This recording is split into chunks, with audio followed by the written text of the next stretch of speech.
Según una encuesta del académico Stephen Morris, 70% cree que todos en el gobierno mexicano son corruptos. Dentro del sector privado, 39% admite que ha tenido que hacer pagos extraoficiales para influenciar el contenido de leyes, política pública, regulación. Entre los auditores internos del propio gobierno, 60% reconoce que frecuentemente encuentra corrupción en las áreas que supervisa.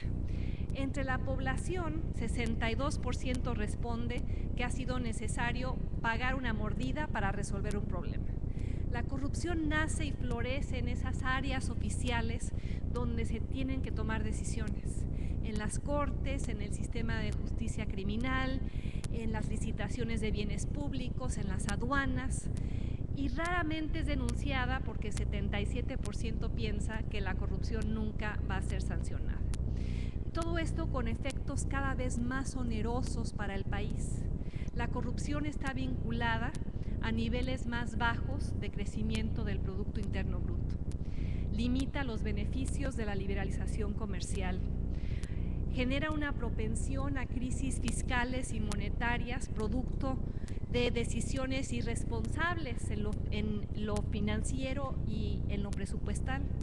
Desvía recursos que de otra manera deberían ser destinados a bienes públicos, como hospitales y escuelas.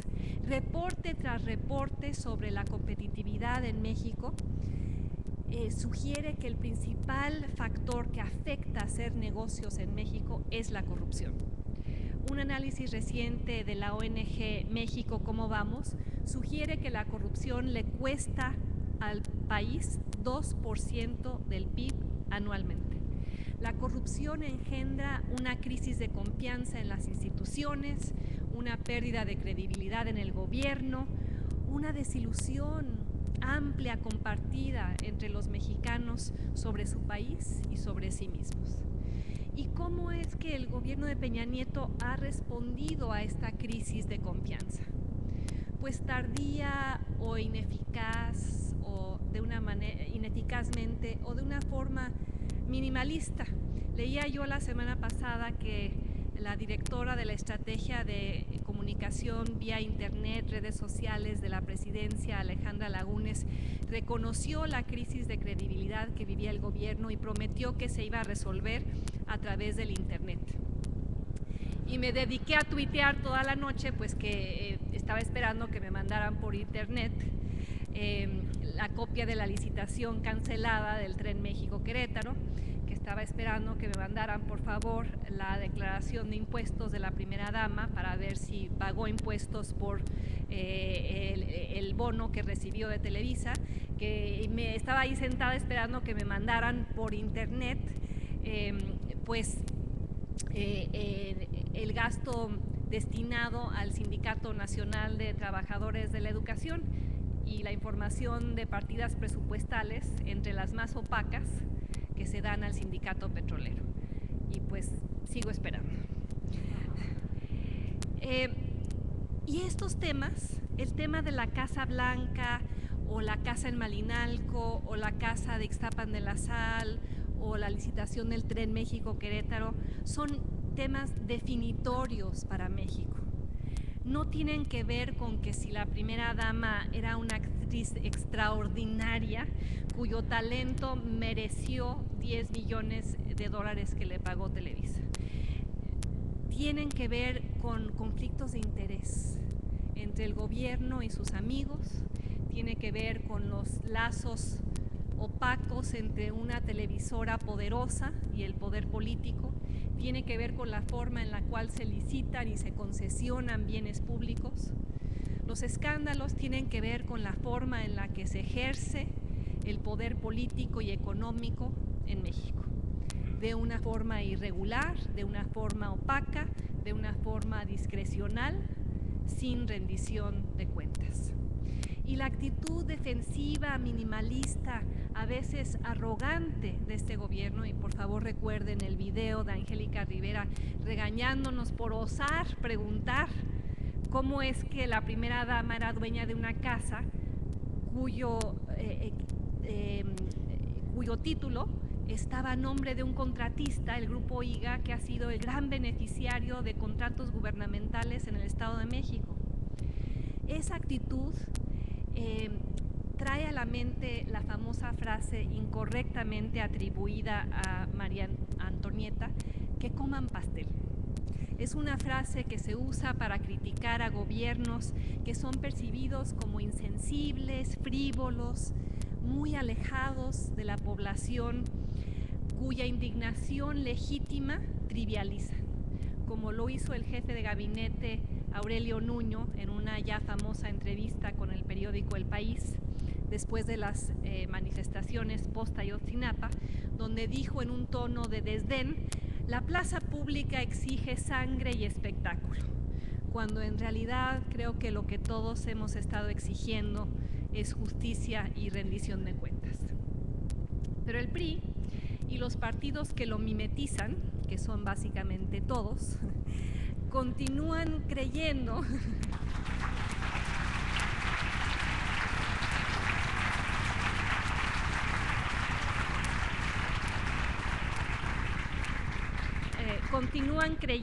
que es la corrupción, estúpido, pero no como una demanda para cambiar, sino como una forma de gobernar. Y por eso es que el famoso Sistema Nacional Anticorrupción, que sí va a traer unos beneficios en aproximadamente 10 años,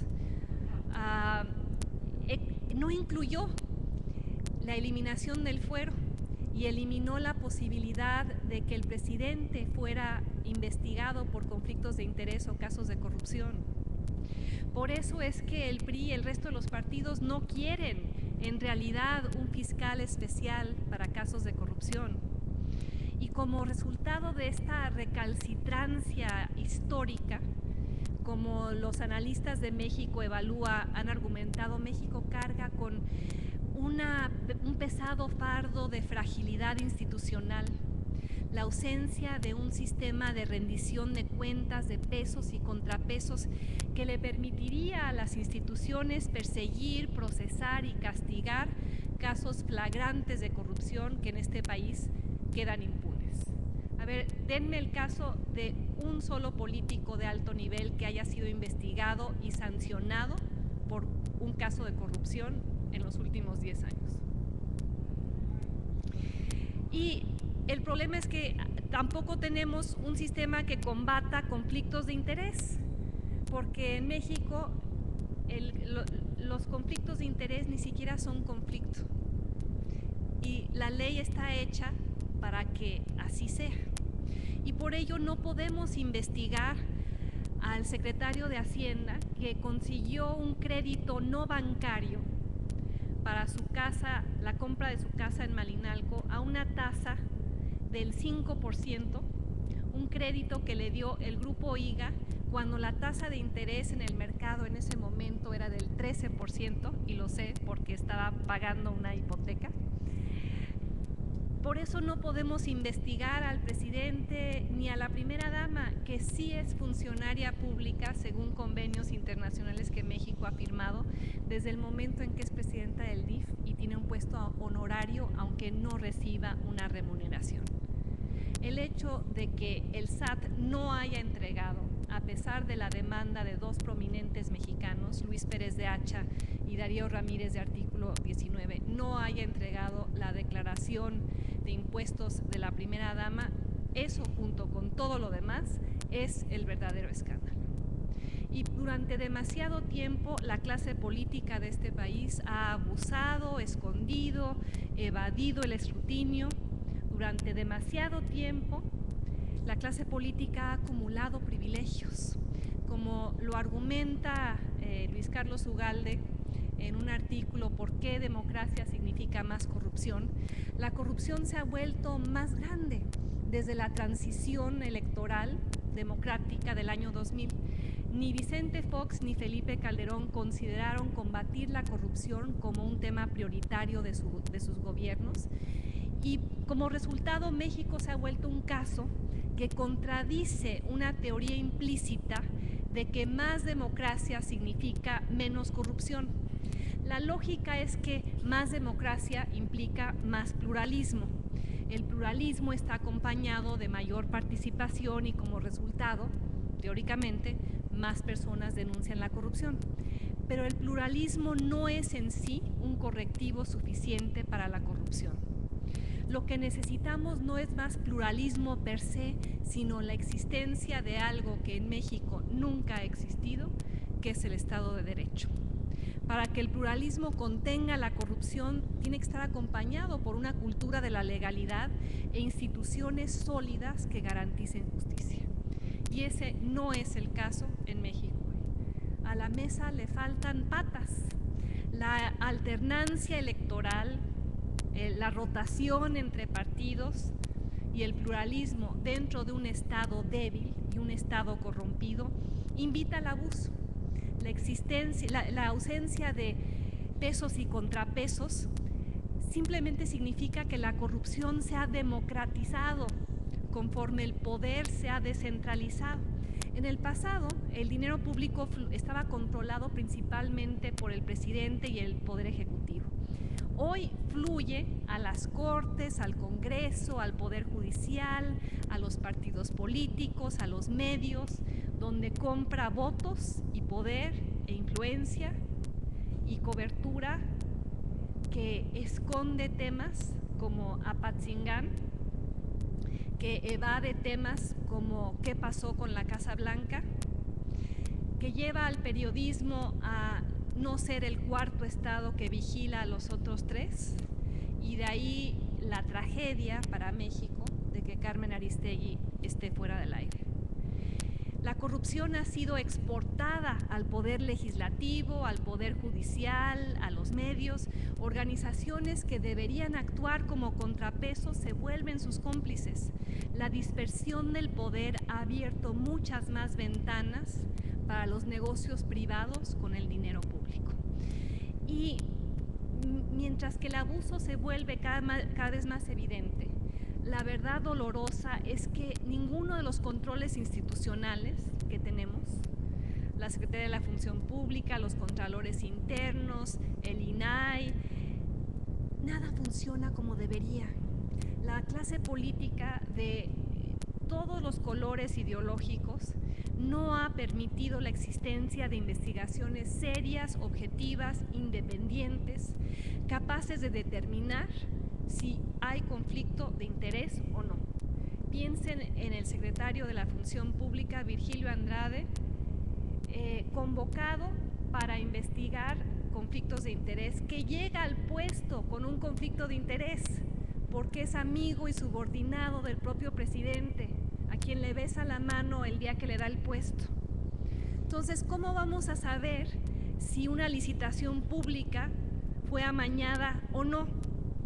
¿Cómo vamos a saber si la primera dama compró la Casa Blanca con dinero legítimamente ganado y por el cual pagó impuestos o no? ¿Cómo vamos a saber si el secretario de Hacienda, quien maneja el presupuesto público de este país, cómo vamos a saber si a cambio de un préstamo no bancario que obtuvo de un contratista, llevó a que ese contratista consiguiera lucrativos contratos del gobierno del Estado de México o no? Yéndonos más atrás, ¿cómo vamos a saber si Raúl Salinas de Gortari acumuló su vasta fortuna, sus 49 propiedades y sus 5 pasaportes falsos a través del tráfico de influencias o no? El presidente Peña Nieto ha argumentado que la corrupción es un problema cultural. Se equivoca, es un problema institucional. Los ciudadanos mexicanos simplemente no contamos con un sistema eficaz para prevenir, investigar o sancionar la corrupción. Y por eso persiste, por eso crece, por eso es cada vez más evidente, más lacerante. ¿Y qué necesitaríamos? Límites claros al poder público, absoluta transparencia con respecto al uso de cada peso del presupuesto, absoluta transparencia con respecto a decisiones, desempeño y resultados de cada persona que ocupe un puesto público, y finalmente sanciones que sean eficaces y no políticamente sesgadas. Ahora, ¿cómo vamos a obtener eso vía la ruta electoral? Si como electores somos un avión volando en la oscuridad, sin ruta, sin luces, sin coordenadas, sin instrucciones, sin saber cómo aterrizar. Así es votar en México hoy. Así es decidir por quién hacerlo. Un acto de fe. Un triunfo del optimismo por encima de la inteligencia. Una apuesta que cree posible arreglar la democracia descompuesta a través del voto, pero una apuesta que se hace con información incompleta, limitada, inaccesible, oculta, porque los candidatos que aparecen en los spots, en los espectaculares, en las pintas, en todos lados, a pesar de todo esto, siguen siendo incognoscibles. No sabemos de dónde vienen, dónde estudiaron o si lo hicieron, cuál es su hoja de vida, qué han hecho con ella.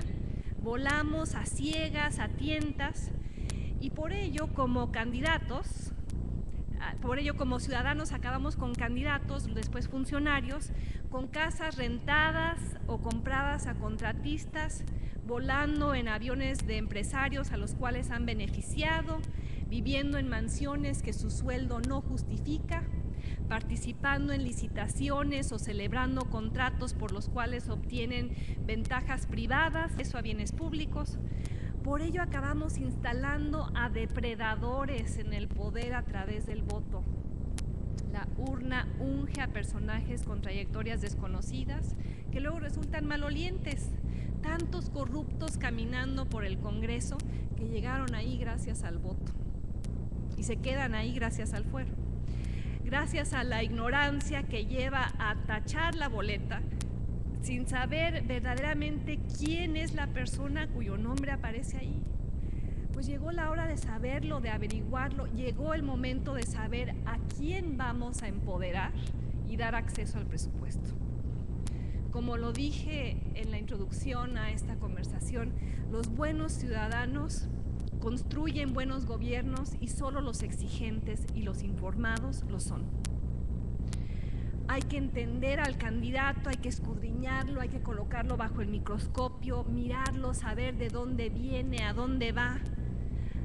Y ahora que vayan a votar, y ojalá que todos lo hagan, porque es peor la abstención, que puede ser interpretada como simple flojera o desidia o aceptación tácita del statu quo.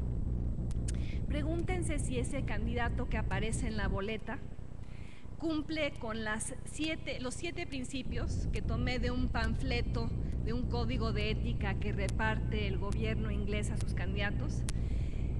Si ese candidato o esa candidata cumple con estos principios: altruismo, integridad, objetividad, rendición de cuentas, apertura, honestidad y liderazgo. Y como tenemos derecho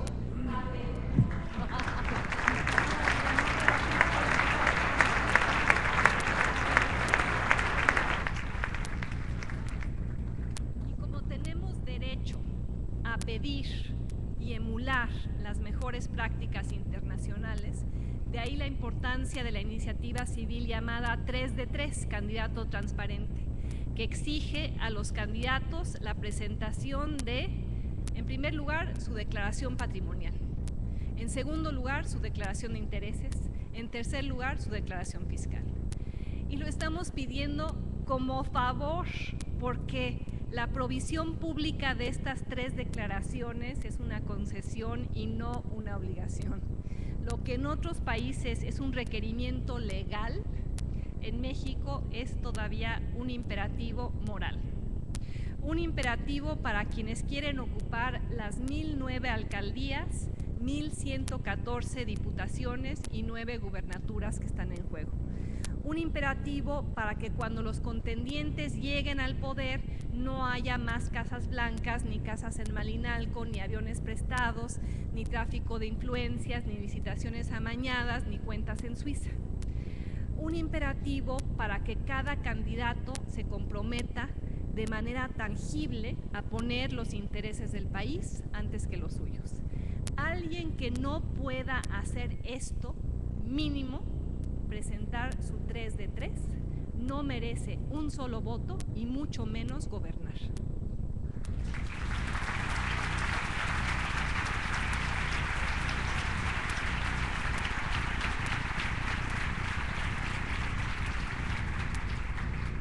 Y es en este contexto que hay que evaluar el nuevo Sistema Nacional Anticorrupción. Un paso hacia adelante, pero muy pequeño, un movimiento en la dirección correcta, pero no la sacudida que necesitábamos, insuficiente para lidiar con el tamaño de la corrupción que tenemos. Un país donde en 2014 se registraron 200 millones de actos de corrupción. Un país que ocupa el lugar 77 de 99 países en materia de sobornos, según el World Justice Project, donde cada semana surge otro síntoma de la podredumbre. Actos cotidianos de corrupción que involucran a la policía, a los legisladores, a los contratistas, a los gobernadores, a los empresarios que prestan aviones, a los que reciben moches legislativos, actos que rara vez son castigados o sancionados y que llevan a México a ocupar el lugar 58 de 59 países miembros de la ONU en materia de impunidad. Un lugar similar a Filipinas, Turquía, la Federación Rusa, un sitio al cual llegamos porque la transición democrática dejó sin tocar cosas relevantes que atañen a la corrupción. Sí, entre lo positivo está que va a haber más cooperación entre las diversas entidades para combatir la corrupción. Entre lo loable está que la Auditoría Superior de la Federación pueda revisar en tiempo real cómo gastan los gobiernos estatales y municipales y hacer auditorías en tiempo real. El secretario de la Función Pública tendrá que ser ratificado por el Senado y no simplemente nombrado a su libre albedrío por el presidente, como fue el caso de Virgilio Andrade. Pero para que el nuevo andamiaje funcione va a hacer falta voluntad política y mucha presión ciudadana. Va a hacer falta tiempo, ya que el sistema va a entrar en vigor hasta el 2018. Va a hacer falta la captura de algunos peces gordos y muchos charales. Va a hacer falta que el Congreso cumpla con su labor de contrapeso cuando se ha vuelto uno de los peores culpables de la corrupción, con los pagos irregulares a legisladores, con las subvenciones a grupos parlamentarios que después descubrimos eran pagos para que aprobaran las reformas estructurales, con la etiquetación de partidas del presupuesto que desencadenaron la práctica de los moches. Y ese es el Congreso que tendrá que vigilar y vigilarse a sí mismo, castigar y castigarse a sí mismo, combatir la corrupción, incluso la que emana de sus propias curules. Una misión que se vislumbra difícil, si no imposible, desde el momento en el que las bancadas del PRI y del Partido Verde votaron en contra de la eliminación del fuero. Ahí queda el corredor de impunidad, también al no permitir la investigación del presidente, el corredor de impunidad que va desde la Colina del Perro hasta la Casa Blanca. Ahí quedó el presidente protegido e impune, haga lo que haga, contratista que beneficie tras contratista que beneficie, grupo siga ad infinitum. Ese algo que aprobaron, que fue el Sistema Nacional Anticorrupción, va a operar en un sistema político con una ausencia alarmante de mecanismos de rendición de cuentas, de auditores autónomos, de medios que verdaderamente vigilen al poder en lugar de volverse sus escribanos. Y el Sistema Nacional Anticorrupción va a tratar de colocarle una correa al dinosaurio, pero no lo va a lograr al permitir que persista la práctica del fuero. Y no lo va a lograr en la medida en que deja libre al dinosaurio más grande de todos, al líder del país, al que debería ser ejemplo de honestidad y apego a la legalidad, al Peña Nietosaurus Rex.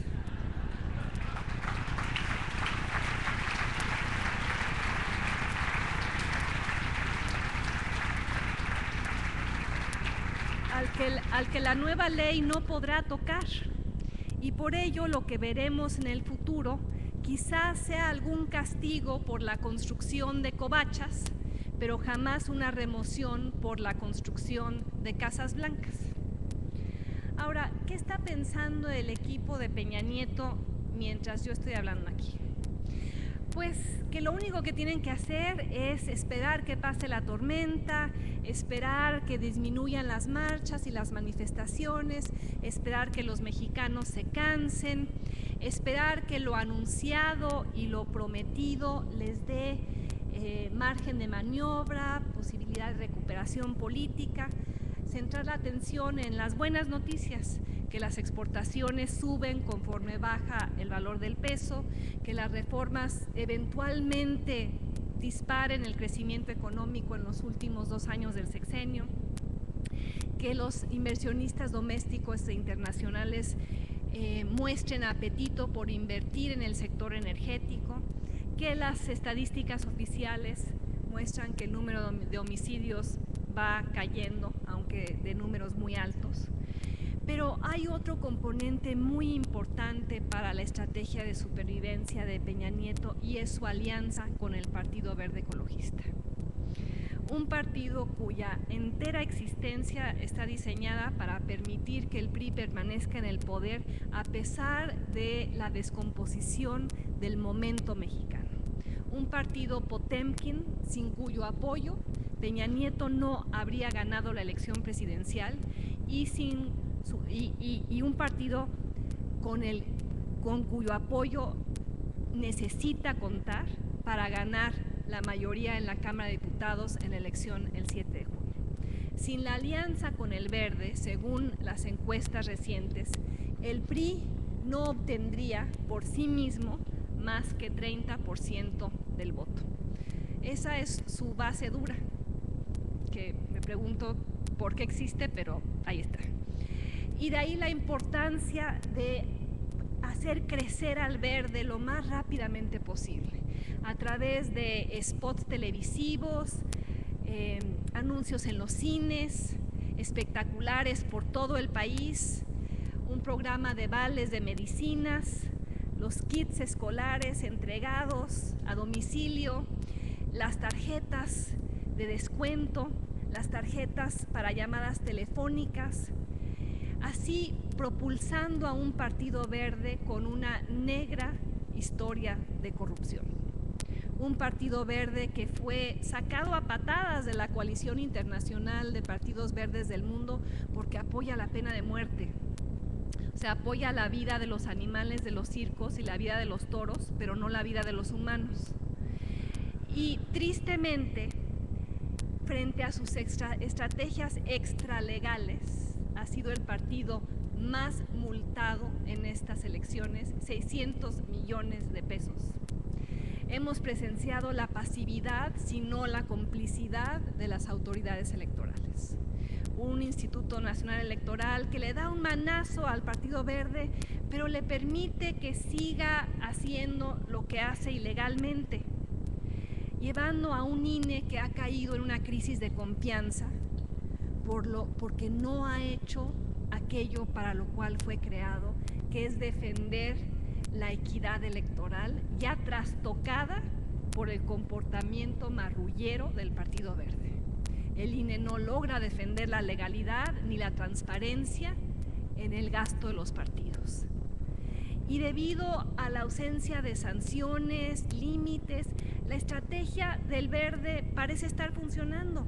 Según las encuestas, el Partido Verde ha crecido en los últimos meses de su 4%, su tope histórico, al 11%, que aunado al 30% del PRI le da una mayoría en el Congreso. A base de violaciones a la legislación electoral, el PRI estaba contando en la debilidad de las instituciones, como el INE. para asegurar un desenlace en el que gana el Congreso, aunque no tenga el apoyo de la mayoría de los mexicanos. Es una estrategia cínica, pero exitosa, que además está pavimentando el camino, está sentando un precedente para todos los partidos en el futuro. ¿Y cuál es ese precedente perverso? Viola la ley, ignora la ley electoral, gasta lo que quieras, gana la elección y luego pagas la multa. Multa que será pagada con las prerrogativas que obtendrá a base de los votos que ganó. Multa que tendrá que pagar en el futuro, pero ¿quién la va a pagar en el futuro? Señoras y señores, saquen sus carteras, porque de ahí va a venir el pago a la multa del Partido Verde. Pero aún si el PRI logra mantenerse en el poder, creo que no va a terminar esta sensación colectiva de que la democracia electoral no ha resuelto los problemas del país. Nuestra sensación de orfandad política, desde Ayotzinapa, en donde incluso la izquierda emergió cómplice.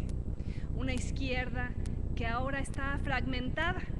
Ahí está el PT con su pedacito del voto, el PRD con su pedacito del voto, Morena con su pedacito del voto, y una izquierda dividida siempre será vencida.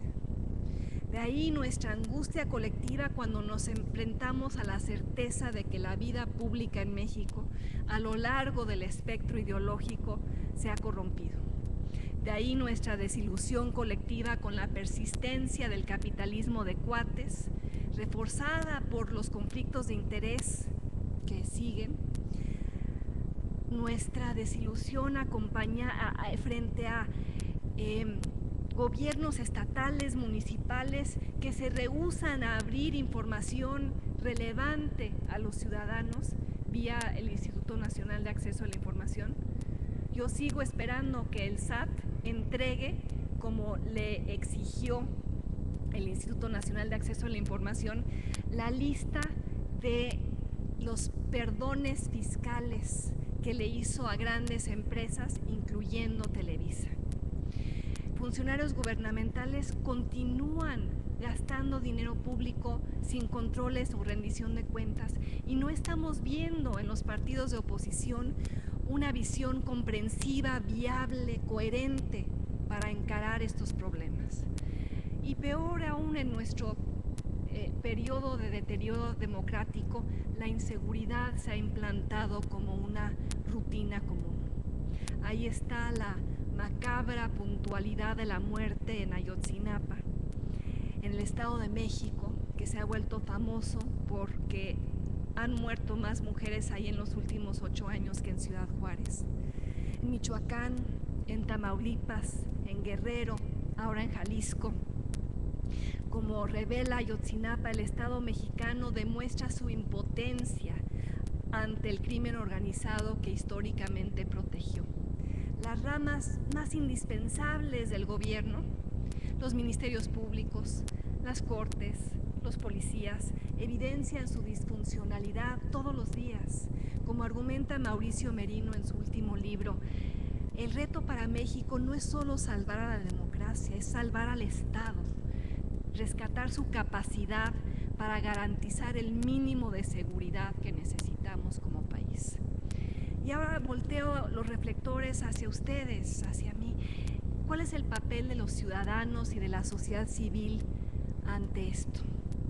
Pues que no hemos sido capaces de diseñar una agenda que sacuda a los partidos de su complacencia.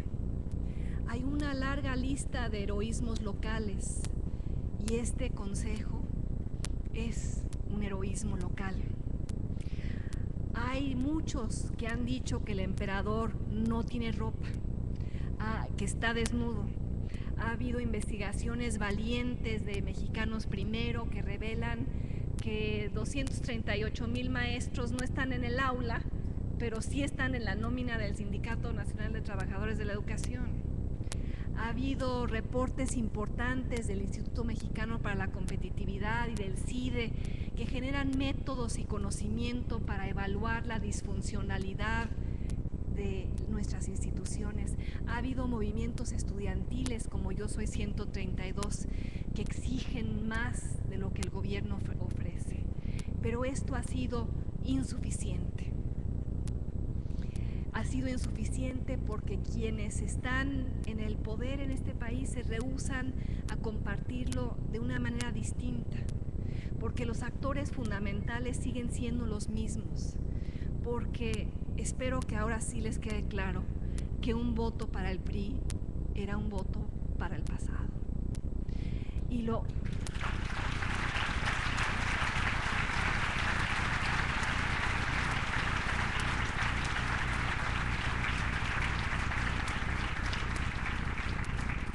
único que podemos hacer es seguir exigiendo, seguir caminando por la ruta de lo insuficiente hasta que se vuelva suficiente.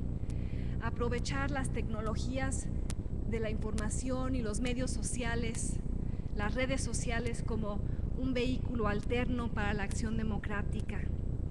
Sumarse a la convocatoria que hemos hecho de que le quiten el registro al Partido Verde. Tenemos ya 150,000 firmas y estamos a la espera de que el INE discuta este tema al menos. Declarar, demandar libertad, conciencia, respeto, declarar que estamos cansados de la violencia sin fin, de la ausencia de respeto a nuestra inteligencia, de instituciones como la PGR y las cadenas televisivas que pasteurizan la realidad, de partidos políticos que mantienen un control corrupto y obstinado sobre nuestra vida política. Y por ello va un aplauso para los candidatos independientes que han logrado serlo.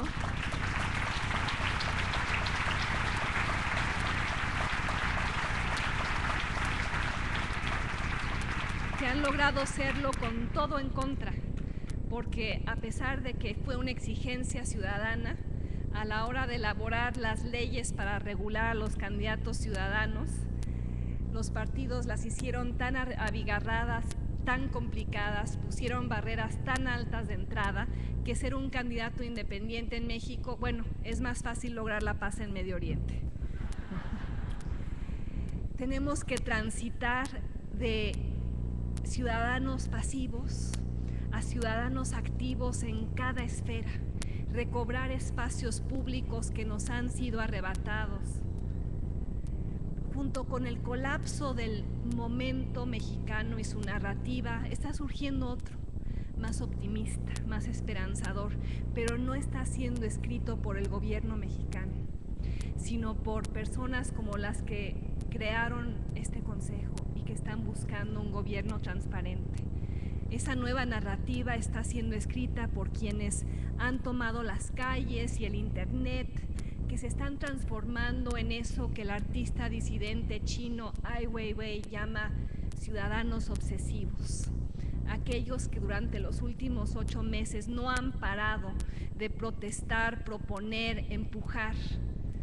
Miles de mexicanos que piensan lo mismo que pensó Alejandro González Iñárritu la noche del Oscar, cuando exigió que los mexicanos finalmente tengamos el gobierno que nos merecemos.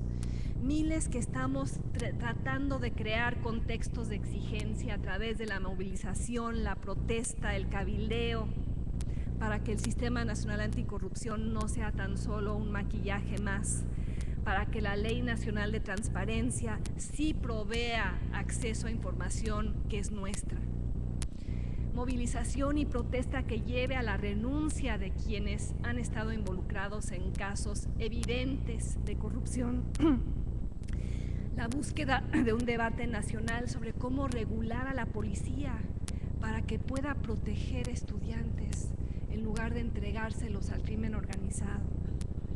La exigencia de que comiencen las investigaciones con respecto a los intocables, como Arturo Montiel y Carlos Romero de Champs y Humberto Moreira y Jorge Emilio González, el Niño Verde.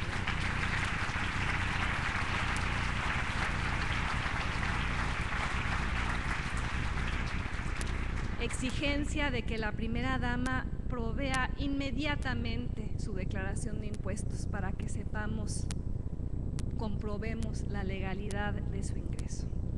La creación de una comisión de la verdad sobre Ayotzinapa supervisada por las Naciones Unidas, la obligación de, por ley, que todo funcionario público, y no solo los candidatos, hagan pública su declaración patrimonial, su declaración de impuestos y su declaración de conflictos de interés.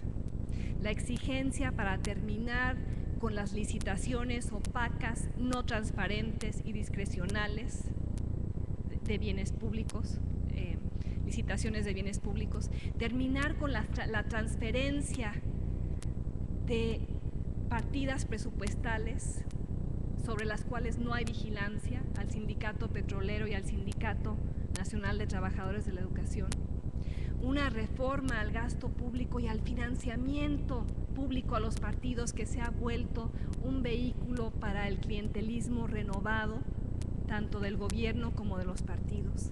En otras palabras, el tránsito de la protesta a la propuesta a través de recomendaciones prácticas de política pública que lleven a una renovación institucional indispensable.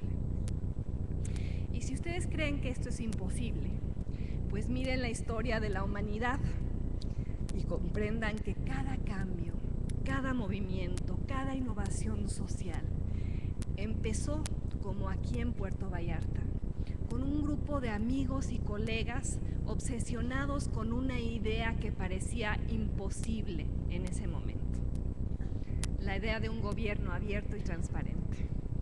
La idea de que México puede ser gobernado mejor y que sus ciudadanos sí se merecen más y sí tienen derecho a conocer la verdad. La idea de la rendición de cuentas, la idea de que el gobierno va a combatir la corrupción en vez de solaparla.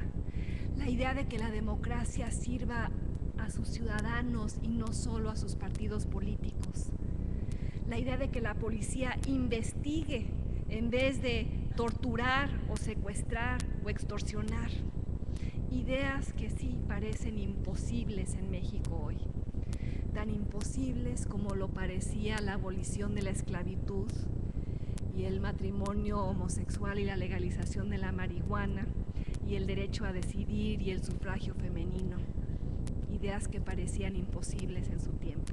La desobediencia ante aquellos que decían que eso era imposible es lo que ha hecho la historia. Así se construye el progreso, rompiendo las reglas de lo que es considerado legal en su tiempo. Y eso es lo que la sociedad civil en México está empezando a hacer y a combatir para sacar al país del pantano, no siempre de las mejores maneras, y la violencia desatada en Guerrero por los maestros y el boicot electoral ahí demuestran cuánto nos falta por aprender y hacer. Y hay muchos, sobre todo en las élites políticas y empresariales, que critican la movilización ciudadana, que critican las marchas, que critican la protesta, que nos califican de desestabilizadores. Pero la protesta, como yo la he vivido y como he participado en ella en estos últimos tiempos y los últimos 20 años, puede ser hermosa porque altera las rutinas de tiempo y espacio, haciendo que lo imposible parezca posible. La protesta y la movilización pueden ser hermosas porque vienen de un buen lugar, de ese músculo terco, como lo llama Woody Allen, que es el corazón humano. Ese lugar que nos debe recordar el derecho a protestar contra un gobierno que no merecemos. Y recordar las palabras de Martin Luther King, mis favoritas: el arco moral del universo es muy largo, pero eventualmente se empina, se dobla hacia la justicia. Justicia para los 43 estudiantes asesinados en Ayotzinapa, justicia para los 22 civiles ejecutados en Tlatlaya, justicia para los 23.270 mexicanos desaparecidos, justicia para nosotros, los ciudadanos que pagamos impuestos y que queremos y merecemos que el país de uno sea verdaderamente nuestro. Esta plática es un tributo a ellos, a ustedes, y un pequeño esfuerzo para doblar el arco moral del universo en su dirección, en nuestra dirección. Muchas gracias.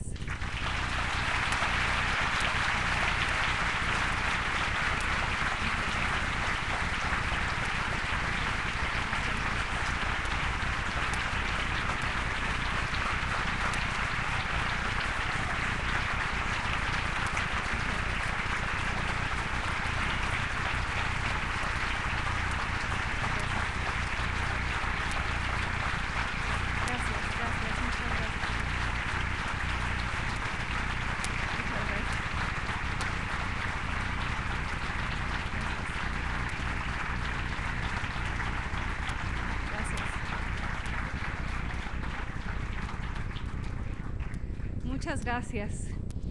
Y me han dicho que hay un tiempo para preguntas y respuestas, entonces con mucho gusto, si circulan un micrófono, si se paran, me dicen quiénes son y empezamos una conversación.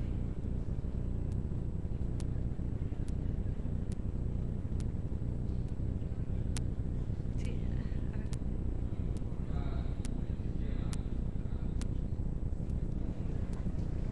Sí. Incluso los que estamos presentes de alguna manera ya sabíamos cómo están las cosas, nos las vino a explicar con otras palabras, y sobre todo para brindarnos apoyo moral y valor para que sigamos adelante haciendo lo que debemos hacer. Pero lo que me queda claro es que el 7 de junio debemos de salir buscando el triunfo de los ciudadanos más que los partidos, y sobre todo la forma de neutralizar el poder concentrado que nos estuvo recalcando tiene Enrique Peña Nieto. En otras palabras, es votar por candidatos a diputados que no sean ni verdes ni colorados. ¿Estoy en lo cierto o mal?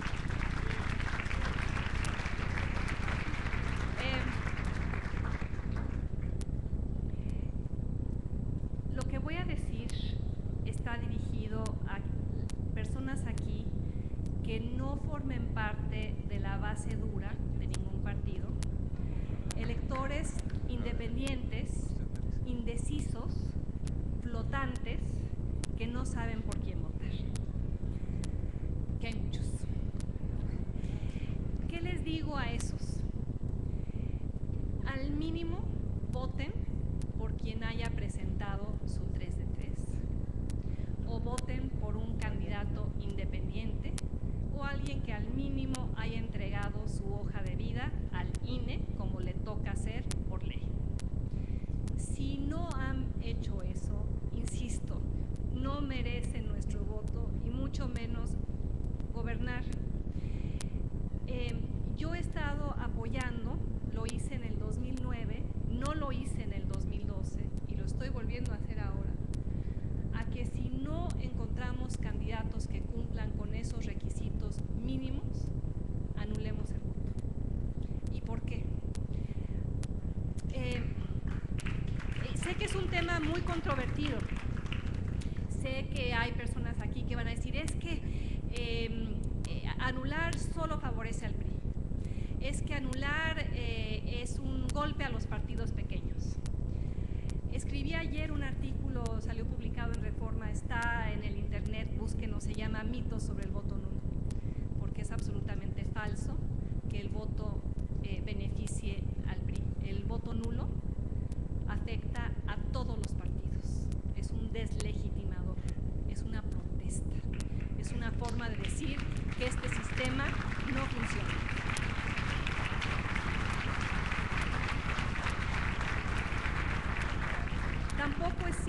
También es un mito decir que afecta negativamente a los partidos pequeños. Pero aunque fuera el caso, a ver, ¿qué partido pequeño quieren ustedes apoyar? ¿El PANAL? ¿El Partido Verde? Y hay quienes me dirán, es que Morena es la única opción.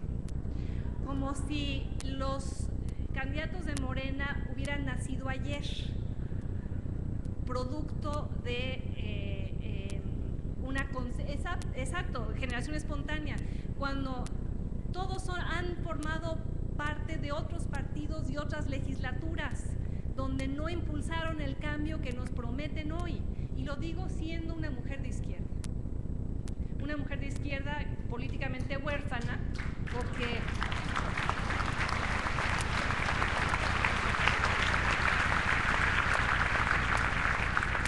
en cualquier otro país, yo en Estados Unidos sería miembro del partido, votaría por los demócratas, o sea, votaría por Hillary Clinton.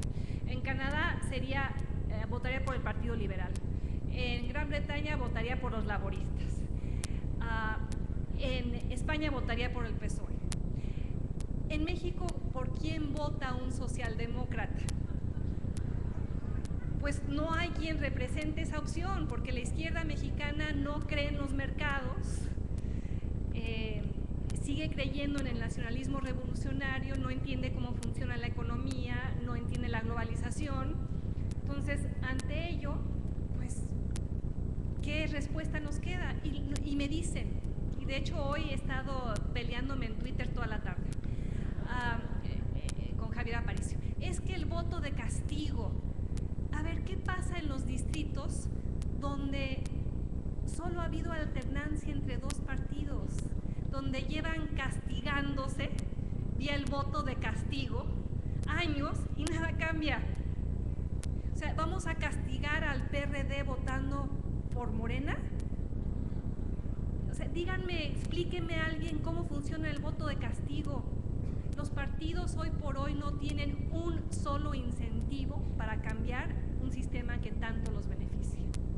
Si anulamos el voto con una agenda, y la tengo, y hay un video circulando por ahí que tiene información equivocada, y estoy haciendo ya mi propio video que voy a empezar a circular, donde propongo una agenda de atar el voto nulo al financiamiento de los partidos.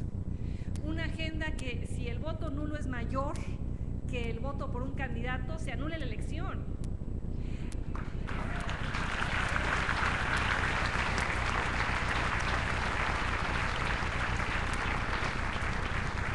Una agenda de reducir en 50% el financiamiento a los partidos y vincular el financiamiento de los partidos al número de votos y no al padrón como establece la ley actualmente. Una reforma para abrir las plurinominales a las listas de los partidos para que decidamos si van por esa vía o no. Una reforma al Sistema Nacional Anticorrupción para eliminar el fuero. Y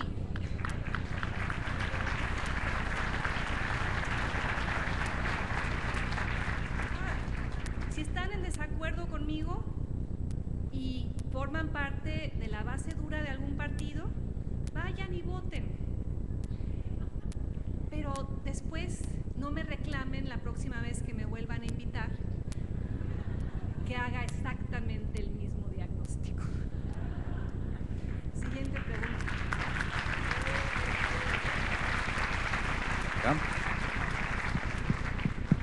Sí. Mi pregunta... Doctora, buenas tardes. Breve y conciso, como me pide la señorita.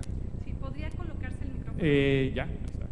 Bien. En un país donde un candidato que abiertamente declara que robó, pero poquito, gana una elección, en un país donde a nivel presidencial de la República se gana regalando tarjetas de supermercado y a nivel municipio regalando costales de cemento, me pregunto si tenían razón los griegos hace 2000 años cuando pregonaban la aristocracia, donde la pregunta concreta es: ¿estamos listos para la democracia o nos falta todavía mucho para tener esa responsabilidad de decir, como hace rato lo mencionaba, voy a estudiar, voy a investigar quién es mi candidato? O nada más hacemos democracia porque el de al lado le regalaron una camiseta y el de este lado investigó al candidato, pero la democracia dice que el voto vale igual. Sí. Gracias. A ver, pregunta a Porfirio Díaz si México estaba listo para la democracia y dijo que no. Yo estoy en desacuerdo. Pero para que la democracia funcione, ustedes tienen que funcionar como ciudadanos, perdón. Porque si no lo hacen, si no empiezan por exigir lo que son sus derechos, pues luego no se quejen de que se los pisoteen o los ignoren. O sea, yo siempre he dicho que uno de los peores legados de 71 años de priismo, más los que falten, es dejar tras de sí un país de personas que no conoce sus derechos y que no sabe cómo pelear por ellos. Cito a Fernando Savater, quien dice que el ciudadano preferido de las autoridades es el idiota, el que declara con fatuidad: yo no me meto en la vida pública o política porque mi participación no serviría de nada. Pues los idiotas gobiernan porque otros idiotas los eligen.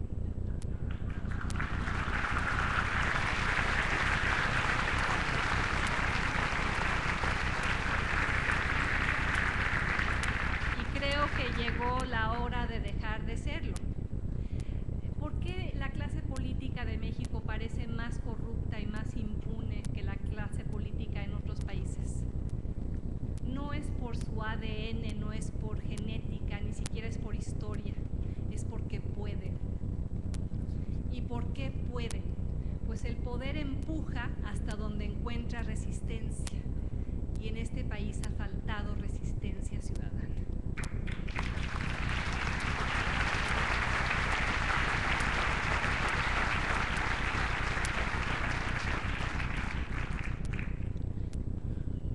Muy buenas tardes. Estoy completamente de acuerdo. Yo de hecho leí su libro y bueno, usted habla de la participación social. Nosotros ya tenemos 4 años o casi 5 años luchando en contra el sistema.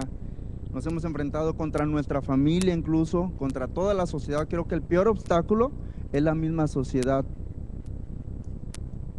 ¿Cómo podemos hacer que la gente participe?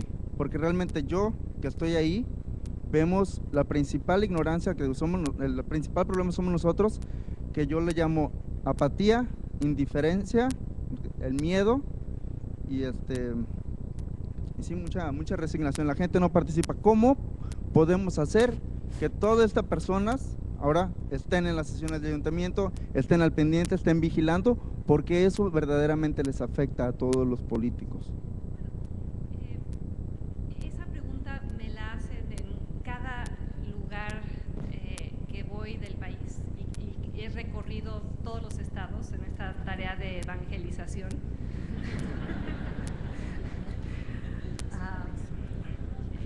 Y me cansé tanto de la pregunta, y no es personal, la queja, que escribí un libro, El País de Uno, que tiene 10 propuestas de cómo impulsar la participación y por qué importa, cómo armar una marcha, cómo usar las redes sociales, cómo exigir mejorar la educación, cómo pelear contra un monopolio, cómo ser irreverente ante el poder, etcétera. Y el título del libro tiene razón de ser, El País de Uno, es fomentar ese acto de reapropiación del país. Si ustedes no participan, ¿qué están haciendo? Están subcontratando el destino de México a personas que ustedes empoderan vía el voto y luego nunca jamás vuelven a ver. Alcen la mano aquí los que sepan quién es el nombre de su diputado saliente. Pues son 20 manos de más de 1000 personas. O sea, ahí también está el problema. O sea, el pequeño ejercicio que acabo de hacer refleja la crisis de representación que tenemos, que es fomentada también por los ciudadanos, porque ese diputado, cuyo nombre no conocen, ha sido su empleado durante los últimos 3 años. Ha vivido de los impuestos que ojalá ustedes estén pagando.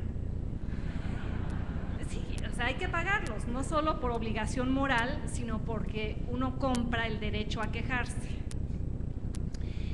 Y aquí me imagino que hay empresarios, universitarios, amas de casa.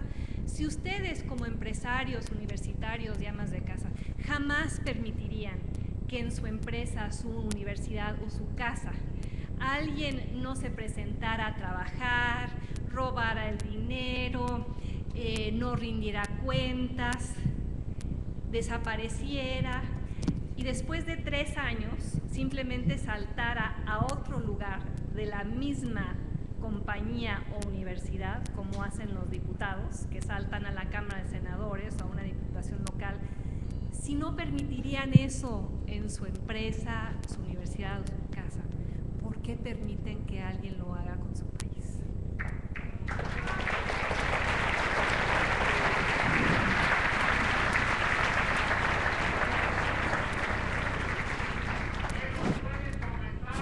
Bueno. ¿De qué? Bueno, sí, creo que debemos de llevar un orden. Ya estuve esperando un buen rato. Doctora Denise, primeramente, mi nombre es Jorge Hernández. Quiero agradecerle su presencia en este Puerto Vallarta, que sin que haya venido con anterioridad, la queremos mucho. Queremos enviarle por vía suya un abrazo fraternal y un apoyo inmenso a Mari Carmen Aristegui.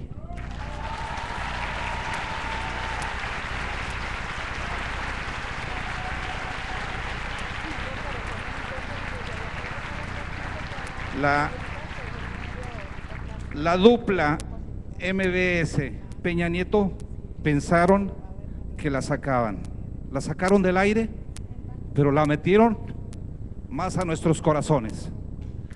Estamos con Mari Carmen Aristegui porque sabemos que usted está al lado de ella. Y también quiero decirle lo siguiente: yo siento esto que ha platicado con nosotros como un ejercicio de reflexión, de lo que debemos de hacer dentro de unos días. Dentro de unos días debemos de elegir a nuestros candidatos, a los que nos representen, a los que nos vengan a hacer el trabajo bien hecho, cosa que aquí no ha sucedido. Desafortunadamente, aquí, como en otras partes, las planillas se componen de los mismos, que son los todólogos. Alguien que está en finanzas, al rato lo vemos en reglamentos, o lo vemos en el mismo partido, todo da vuelta. Tal parece… Perdón, ¿cuál es la pregunta? ¿Perdón? Perdón, ¿cuál es la pregunta?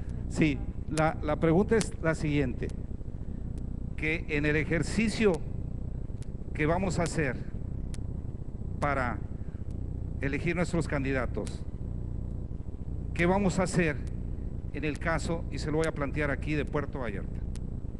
Que la verdad no tenemos a quién irle, se lo digo con toda honestidad. ¿No tienen qué? No tenemos a quién irle. ¿Por qué? Porque son candidatos, como hace rato usted lo comentaba, que han ido chapulineando, han ido brincando de un lado a otro. Yo quisiera saber si realmente, cuando uno se encuentra en una situación de este tipo, el voto nulo puede ser razonable o puede ser mejor un voto razonado. ¿Cuál es el voto razonado cuando no hay, como usted acaba de decir, candidatos elegibles? Sí, yo quisiera que el voto razonado, el de nosotros sería, después de hacer un análisis, votar por el que cumpla con todas las expectativas que nos favorezcan a la población. Sin embargo, no hay. ¿Cuál es el problema que yo veo con ese argumento?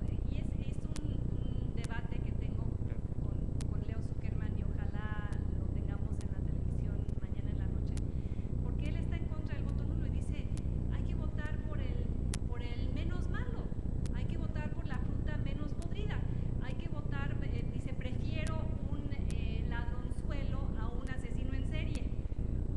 Entonces, si seguimos votando por el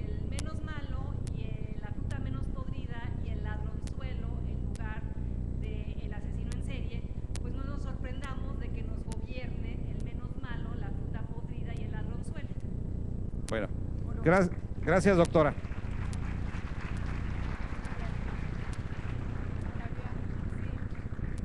Sí. Sí, doctora, muchas gracias por estar el día de hoy aquí con nosotros. Mi pregunta va, que también yo estoy en contra del voto nulo. O sea, esa es mi pregunta y estoy en contra por varias razones. Una de ellas es que creo que Puerto Vallarta y muchos destinos municipales conocen a su gente, por la cual, a los candidatos, los conocemos porque somos un lugar chiquito. Creo que ir por el voto nulo sería cuando tengamos esas reformas, esa agenda que usted atinadamente busca, pero tendríamos que tenerlo ya legalizado para poderlo aplicar en las urnas, para que pudiera proceder más fuerte. Entonces sí castigamos a los partidos. A ver,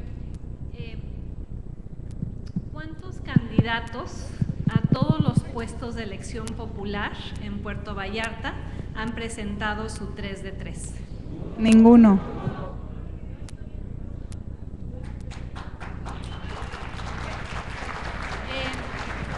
Y usted me dice, es que esas reformas que usted busca habría que instrumentarlas primero.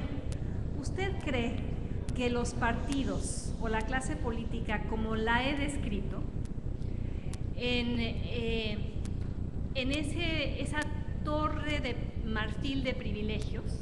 Porque, seamos honestos, ser miembro de la clase política en México, ser diputado o senador o presidente municipal o gobernador, es el mejor puesto sobre el planeta. Carretadas de dinero público, cero rendición de cuentas.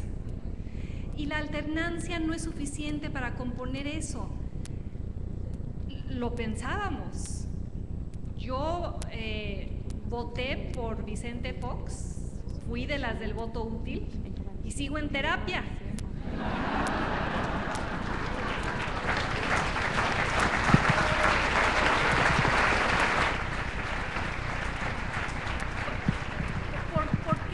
¿Por qué la alternancia no cambió el sistema? Pues porque ¿qué descubrió Acción Nacional cuando llegó al poder? A la presidencia y a las presidencias municipales y a las gubernaturas, ¿qué descubrió? Que era bien padre. Insisto, carretadas de dinero público, cero rendición de cuentas. Entonces, la alternancia en sí misma entre partidos, sin mecanismos como los que he sugerido, equivale a una simple rotación de élites impunes, alejadas de la ciudadanía, a las cuales no podemos castigar. Y dice Adam Prejors, que es un famoso politólogo, que la democracia es partidos que pierden elecciones, o sea, que hay castigo. Pero resulta ser que en México, aunque pierdas la elección, te siguen dando financiamiento público. Y sigues teniendo tus prerrogativas y tus camionetas y tus celulares, y por eso hay tantos partidos políticos que emergen, porque son una forma de vida y un gran negocio.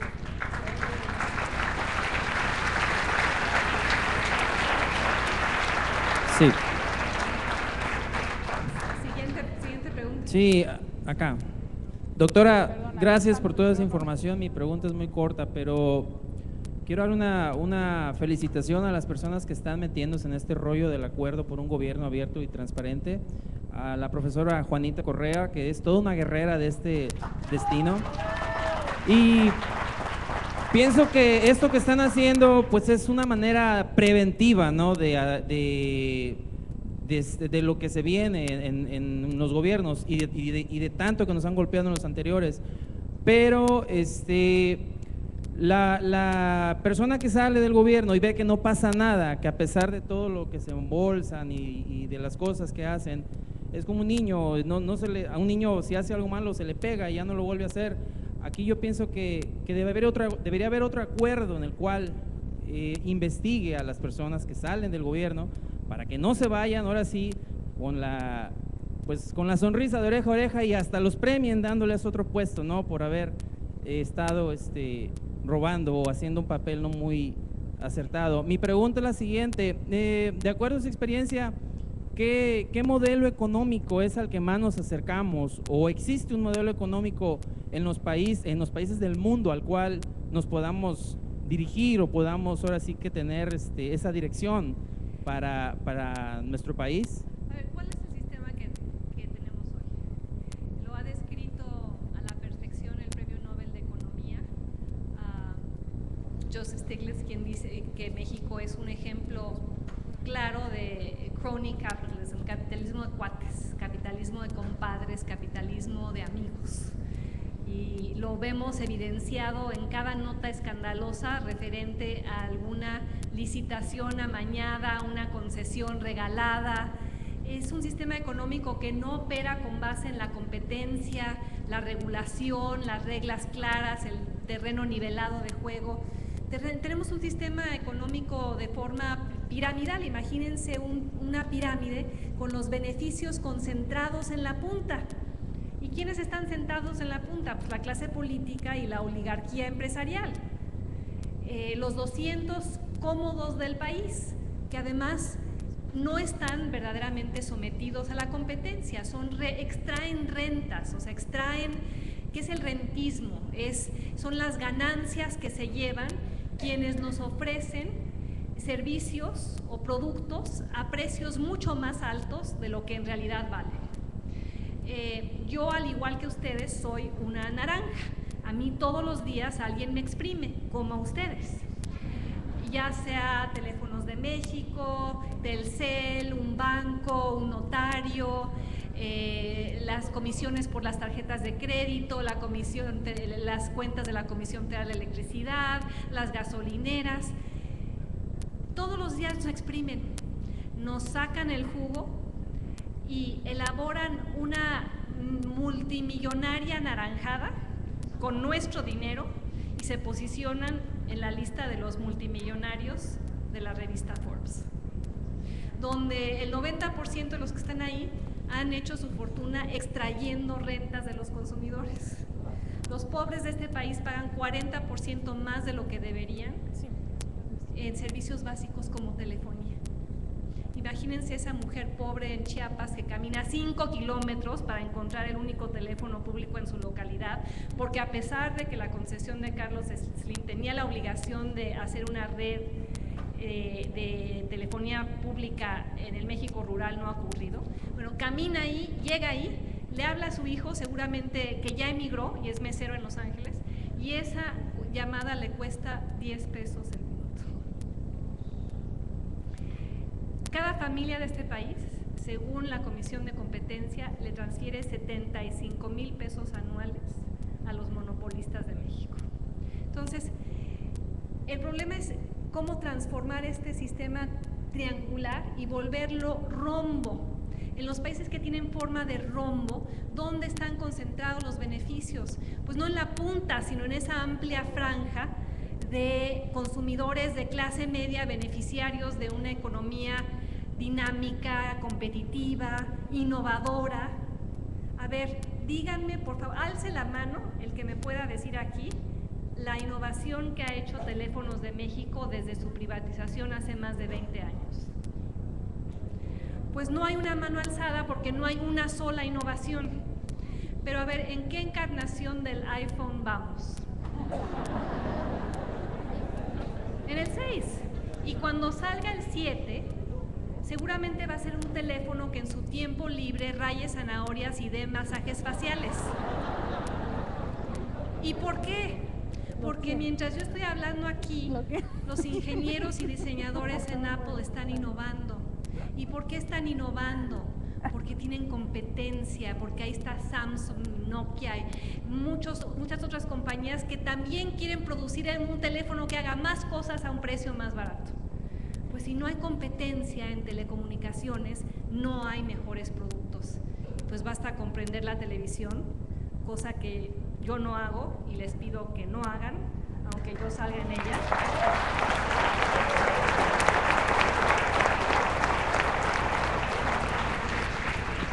Entonces, ¿qué modelo económico necesitamos? Pues el capitalismo es ineludible. O sea, el que quiera levantar la mano y debatir conmigo que no, que nos conviene, que el socialismo es una opción, que lo haga. Va a perder. Pero hay distintas formas de capitalismo. O sea, yo no estoy a favor del capitalismo rapaz, desregulado estadounidense, pero sí me gusta el capitalismo con una cara humana socialdemocrático canadiense, donde uno paga el 50% de sus impuestos, de su ingreso en impuestos, pero ¿qué te dan a cambio?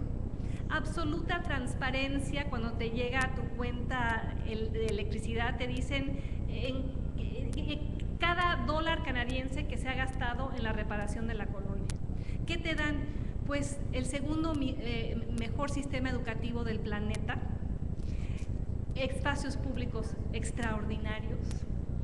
Es un sistema en el que hay mercados, pero hay un Estado que regula y promueve la competencia y protege a los consumidores y a los ciudadanos.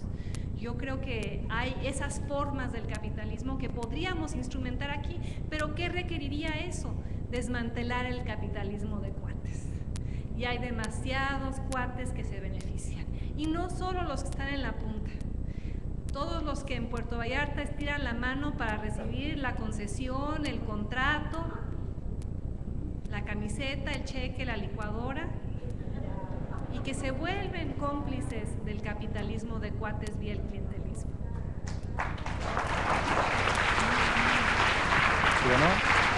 Bueno. Hola. Buenas noches. Hola.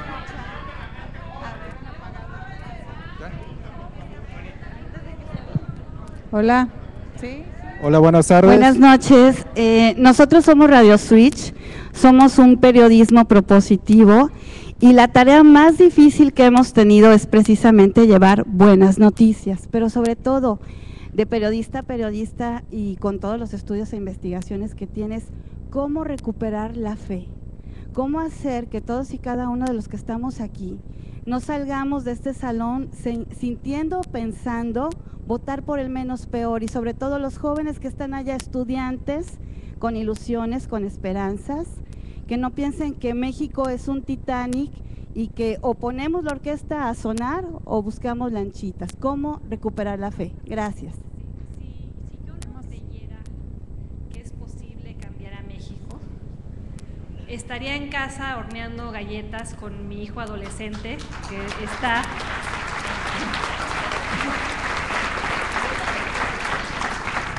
indignado conmigo porque estoy aquí y no en casa. Si yo no creyera que cambiar a México es posible, ya hubiera tirado la toalla y hubiera dicho, el último que se vaya, que apague la luz. Pero si quieren encontrar motivos para recuperar la fe, bueno, en primer lugar, no quiero que salgan de aquí cabizbajos, quiero que salgan de aquí indignados, porque los mejores ciudadanos son los indignados, porque la indignación lleva a la propuesta.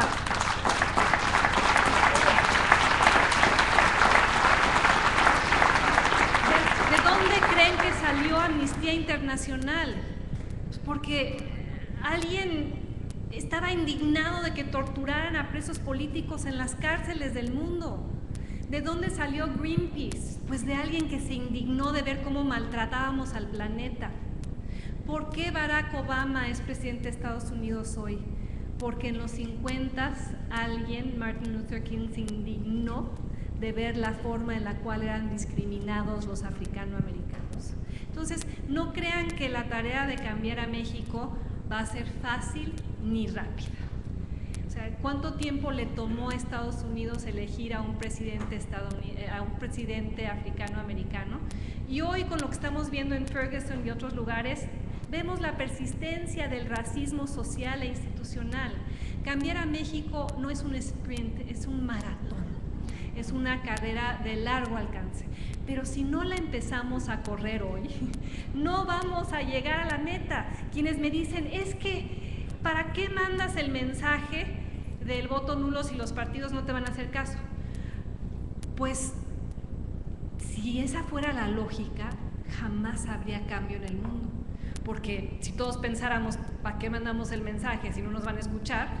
pues nadie mandaría el mensaje. Entonces seguro nadie escucha el mensaje, ¿o no? Entonces, ¿por qué no perder la fe?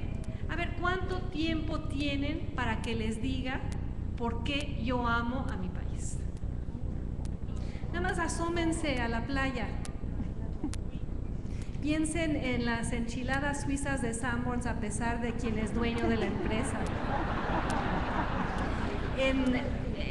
En el mar en Punta Mita, en la Talavera de Puebla, en las canciones de Eugenia León, en la poesía de Efraín Huerta, en la buena huella que dejó Germán Dehesa, en todos esos mexicanos que están ahí diariamente como Juanita, saltando, brincando, peleando para sacudir las conciencias de quienes se conforman con este México maltrecho.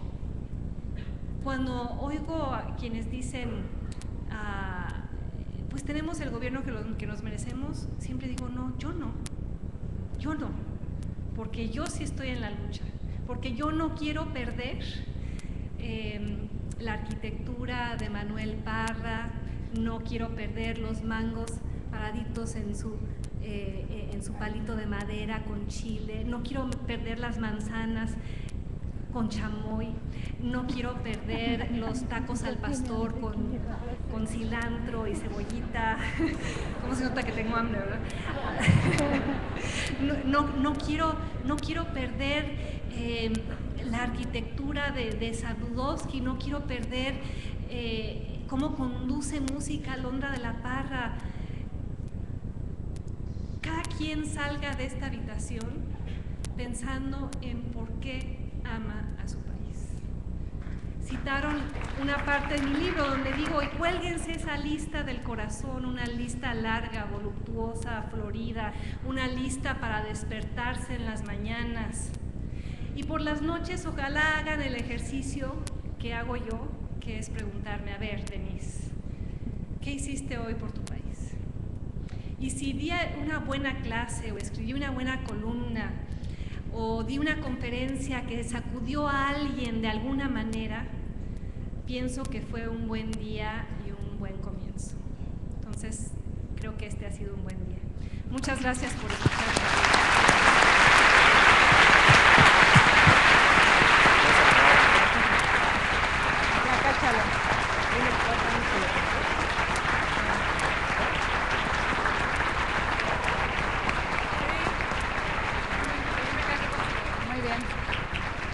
Bien, pues esta fue la conferencia de Denise Dresser. Gracias precisamente a que lo hizo posible este acuerdo ciudadano por transparentar los ejercicios de gobierno, esta iniciativa que surge aquí en Puerto Vallarta de parte de un grupo de empresarios y cabezas de sectores. Y bueno, pues sí, efectivamente, este acuerdo por un gobierno abierto y transparente hizo posible esta conferencia y que fuera pues gratuita, de asistencia abierta para tantos ciudadanos. Muchos se quedaron afuera, muchos pues con dificultades lograron ingresar a este salón. Y ahí la tienen, sencilla, amigable, de ideas demasiado claras. Denise Dresser aquí estuvo en Puerto Vallarta.